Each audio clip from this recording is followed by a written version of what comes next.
Máme pro vás BMW R1200 GS Adventure, rok výroby 2015.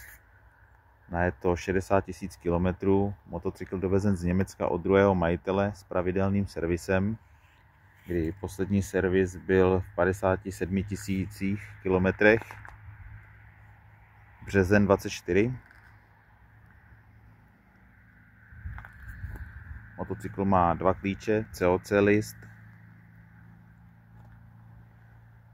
kompletní německé doklady na přihlášení. Po dohodě uděláme dovozovou STK, po případě po koupi dovezeme k vám domů. Motocykl je v originálním stavu, nebourán, nelakován. Veškerou výbavu vypíšu do inzerátu.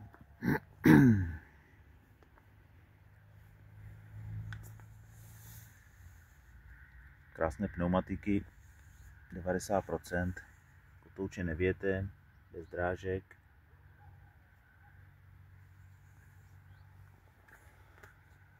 LED blikače, ledkové přední světlo, denní svícení.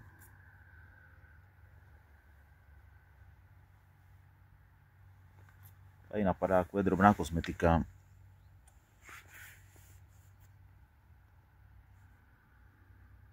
Centrální stojan. Držáky originálních kufrů.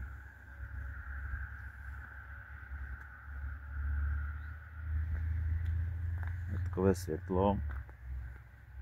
Opět krásná pneumatika. 90%.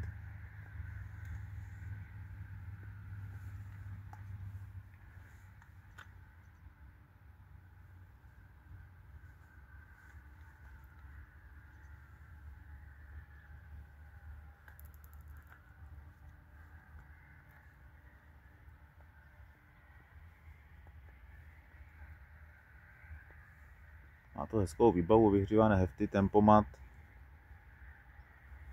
různé jízdní režimy.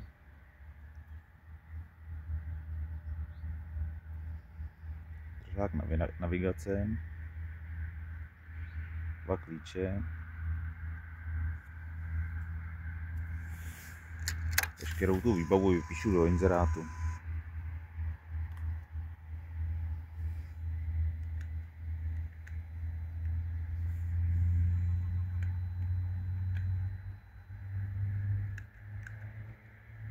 $60 000, nějaký drobný tam bylo, 60 052. Poslední servis 57, takže zhruba 3 000 po servisu BMW.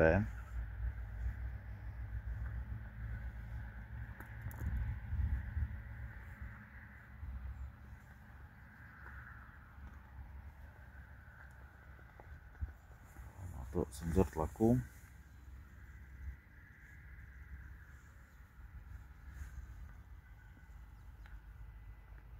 Hezký kousek, 60 000 na je to pravidelný servis jenom BMW, 2 majitele, COC list.